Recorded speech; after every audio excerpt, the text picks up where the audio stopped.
Hi, this is Jake at Canadian Cutting Edge, and today we're going to take a look at a Ganzo knife. Pretty dramatic, eh? This is the 737, the G737 knife by Ganzo. Pretty cool looking knife. The styling cues are I think they're awesome. Anyhow, I have three of them. This one, the orange one's got stonewash. Those two are satin. Big knife, a full-size knife to take out with you. And I'd like to share it with you and tell you what I like about it and tell you what's maybe not quite so good about it and do a full review of the 737 by Ganzo. So here is the Ganzo 737. I really like, sorry about the shadow through there. It's just the lighting. I really like this knife a lot. It's a knife that meets my needs and looks good doing it.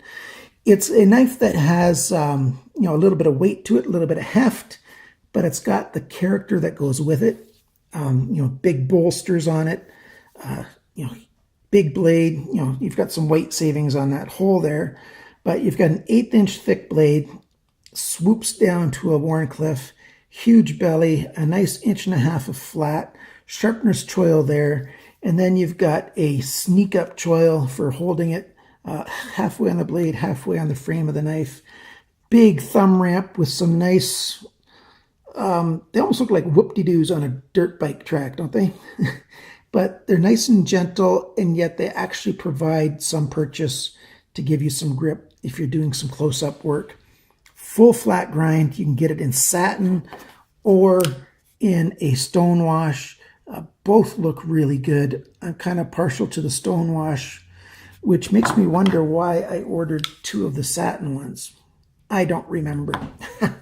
But it's a good looking knife that way. Big bolsters, and then you've got either wood or G10 handle scales inside there. It's essentially a liner lock that has a little bit of extra weight on the end here, but it seems very clear that they cut this whole liner out of one piece, this whole frame lock, and cut out the section for putting in the G10 or the wood. And so technically I think this is probably a frame lock, and although it sort of works like a liner lock, but most frame locks have a thin cutout for where they are going to flex anyway. So it's no weaker than a frame lock because it maintains this thickness all the way along. So we've got a nice big liner. We've got big open pillar construction. Pillars that look really cool. They've got that sort of 3D styling to them. Ooh, bouncing the camera around. There we go. It's focused better now. It's got that nice sort of ridged styling on those pillars. Everything's chamfered and sanded nice and smooth. Feels really good in the hand. Big stop pin right there. It's got bronze washers throughout on all 3 of these. It's got Torx tools for the whole thing. See how this screw's just flat, flush with the bolster? I would have liked that on this side as well. The other thing that this does, taking off the pocket clip, is it shows you how really fine tolerances they have in milling out the liner lock. That's wire EDM technology. It's expensive and it's slow. And they've chosen to do this on knives that cost anywhere between $17 and $20. GearBest is where I purchased all 3 of these knives. I like them quite a bit. So Ganzo goes all out in their construction. They try to do a very good job, and they use expensive tools and make a good effort. The frame lock, the frame here was one piece of steel. They milled out a section to put the liner on, the scale on, And the scale is either wood or G10. The wooden scales make it a little bit lighter. But look at that zebra wood. The grain on there is just exquisite. It looks really, really nice. I like the look of it better than the G10. And just the way they made a great big belly on this handle and this full back here. And then you've got, this coming back up on the end of the handle and the sort of choil at the front. You've got really good purchase, really good grip on this knife. It doesn't need a lot of traction like G10 provides. The fit and finish on these is not totally up to snuff. This black one, they did a really good job. The fit and finish of the G10 into that space has been done really well on both of them. But this one here, they did a good job on the scale that's on the outside, but the scale that's on the side of the clip, it's too thin over here, and so the metal sticks up right there. On this wooden scale, we've got a similar kind of thing. This end here is done really well, but right here, you can sort of, let me move it a little closer to the camera, a little bit of a space there, and then the wood's too thin here, and it kind of hits that. You can't really notice it in your hand when you're holding it unless you slide your thumb across this way. You can sort of feel that ridge there. The pivots themselves are really good. The knife just flies out. Yes, I'm doing a little bit of wrist action, mostly because I'm sitting down and I've got a confined space. I've got stuff just to the side of me here, other stuff just to the side here. I've got just a narrow little space here to work. Just the way it is with all the lighting and everything. It's like a little studio where I don't have an awful lot of extra space. It's fairly deep carry, but they made them all only tip down carry.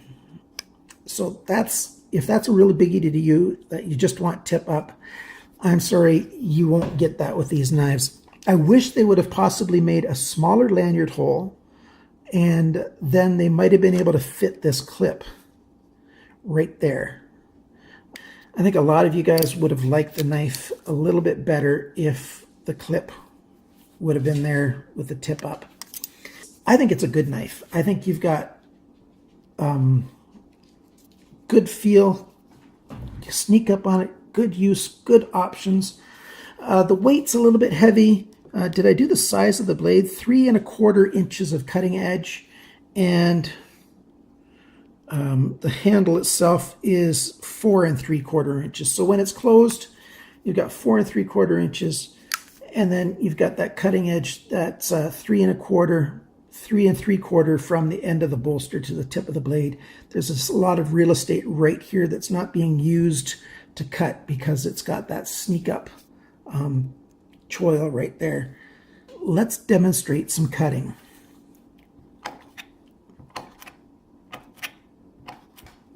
Very good, no problem cutting paracord that way.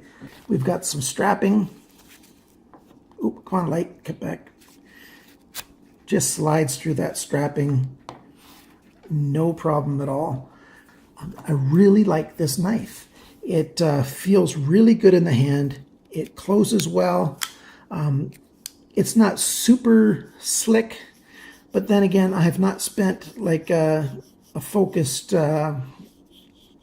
Netflix session binge watching while doing this to get the action really, really smooth. On none of these have I opened them up to lube them on the inside, to polish up the bearings. I mean, not the bearings, the washers. They're all bronze phosphor washers in there. I've not smoothed it at all. I haven't adjusted the opening at all, and they're all locked solid. No blade play left, right, up and down. It's a good knife. If you're looking for, a nice stylish pocket knife, and you're going to use it in places that's not going to have people that are scared of knives, because yeah, you'd have to readily admit, you pull that thing out, that clunk sound attracts their attention. They'll look over and they'll see this in your hand. Some people are going to say, that's a weapon and I'm scared. They won't say that out loud, but it'll be in their head. So yeah, it's a big, somewhat scary looking knife, but it's a nice knife, very functional tool. I like how these knives look. I like how they work. I need to share with you, yeah, you can tell just by looking at them, yes, they are heavy knives. You're looking at 5.8 ounces, 5.9, 165 grams, 5.8. And the wooden one, a little bit less, 5.5 and 155 grams. So yeah, it's a chunky knife. It's a heavy knife. It's got good size to it.